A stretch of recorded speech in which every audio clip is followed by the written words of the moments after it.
اچھا اس میں ایک بات اور آپ یہ سمجھ لیں، بہت سارے لوگ اعتکاف کرتے ہیں لیکن ان کو مسائل معلوم نہیں ہوتے ہیں، بعض مرتبہ ان کو ایسا لگتا ہے کہ ہم اعتکاف میں ہیں لیکن ان کا اعتکاف ٹوٹ جاتا ہے۔ دیکھو مسجد کی جو شرعی حد ہوتی ہے، جہاں پر عام طور سے 5 وقتہ نماز ہوتی ہے، مسجد کی جو ایک حد ہوتی ہے، اس حد سے اگر آپ بغیر کسی ضرورت کے باہر نکل گئے، ایسی صورت میں آپ کا اعتکاف کیا ہو جائے گا؟ ٹوٹ جائے گا۔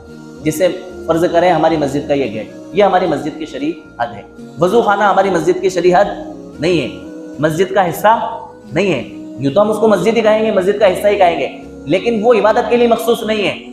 عبادت کے لیے مخصوص کیا ہے؟ یہ مسجد کی چہار دیوار۔ اب کوئی انسان کسی انسان کو کچھ دینے کے لیے اگر اس حد سے باہر نکل گیا تو ایسی صورت میں اس کا کیا ہو جائے گا؟ اعتکاف ٹوٹ جائے گا۔ اب آپ بولیں گے بھائی یہ بھی تو ضرورت تھی کسی کو کچھ دینا، یہ ضرورت نہیں ہے، وہ اندر بھی آ سکتا تھا جس کو کوئی چیز دی جا رہی تھی، اور یہ شرعی ضرورت نہیں ہے۔ شرعی ضرورت یہ ہے کہ آپ کو قضاء حاجت کا تقاضا ہے، پیشاب کا تقاضا ہے، ٹوائلٹ کا تقاضا ہے، اس کے لیے آپ کیا جائیں گے؟ باہر جائیں گے، اور اتنی دیر کے لیے جائیں گے جتنی دیر میں آپ اپنی ضرورت کو کیا کر لیں؟ پورا کر لیں، اور فوراً سے آپ کیا جائیں گے؟ وضو بنا کر کے مسجد کے اندر داخل ہو جائیں گے۔ اور بعض مرتبہ یہ ہوتا ہے کہ انسان اس کو پتہ ہی نہیں ہوتا ہے اس میں کیا مسئلہ ہے۔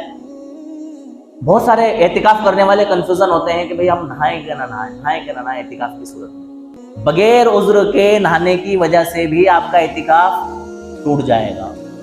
بات بڑی عجیب سے لگ رہی ہے کہ بھئی نہانے میں کیا برائی ہے؟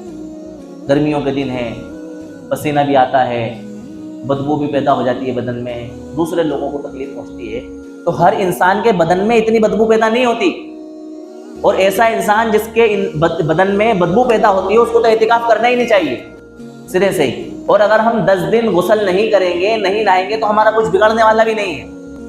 بہت کم لوگ ایسے ہیں جو ہر روز نہاتے ہیں، بعض لوگ وہ ہیں جو ہفتے میں 3 مرتبہ نہاتے ہیں، بعض لوگ وہ ہیں جو ہفتے میں 2 مرتبہ ہی نہاتے ہیں۔ تو ہم انہی لوگوں میں اپنے آپ کو شامل کر لیں اور یہ سوچ لیں کہ ہمیں 10 دن تک نہانا نہیں ہے۔ اگر نہانے کی ضرورت پڑ جائے، غسل ہمارے اوپر واجب ہو جائے، احتلام ہو جائے، تو ایسی صورت میں تو نہانا بنتا ہے، اس کے بغیر تو کوئی کام ہی نہیں چلے گا۔ لیکن بغیر کسی عذر کے ہم جمعے کے لیے غسل کرنا چاہ رہے ہیں، اپنے بدن کو ٹھنڈک پہنچانے کے لیے غسل کرنا چاہ رہے ہیں، یہ شرعی عذر نہیں ہے، اس کی وجہ سے باہر نکلنے کی وجہ سے ہمارا اعتکاف باطل ہو جائے گا، ختم ہو جائے گا۔ یہ بات اچھی طرح سے سمجھ لیں۔ اس میں بہت کنفیوز ہوتا ہے، لوگ بڑا تذبذب کا شکار ہوتے ہیں کہ بھئی نہانے میں کیا ہے، اگر نکل کے چلے گئے اور نہا لیا تو کیا؟ نہیں نہا سکتے آپ۔ صرف وضو بنانے کے لیے آپ مسجد کے حد سے باہر نکلیں گے اور وضو بنا کے فوراً اندر آ جائیں گے۔ 1 منٹ بھی اگر آپ نے یوں ضائع کر دیا فضول وضو بنانے کے بعد میں، کسی سے بات چیت کرتے ہوئے یا کسی اور ضرورت سے آپ نے اگر 1 منٹ بھی ضائع کر دیا، آپ کا اعتکاف ختم ہو جائے۔ ہاں چلتے چلتے آپ نے کسی سے بات چیت کر لی، فرض کریں آپ وضو بنا کے کھڑے ہوئے اور کسی نے آپ سے کوئی بات چیت کر لی، آپ نے چلتے چلتے اس کا جواب دے دیا، آپ ٹھہرے نہیں تھے، اسی صورت میں آپ کا اعتکاف خراب نہیں ہوگا، باطل نہیں ہوگا۔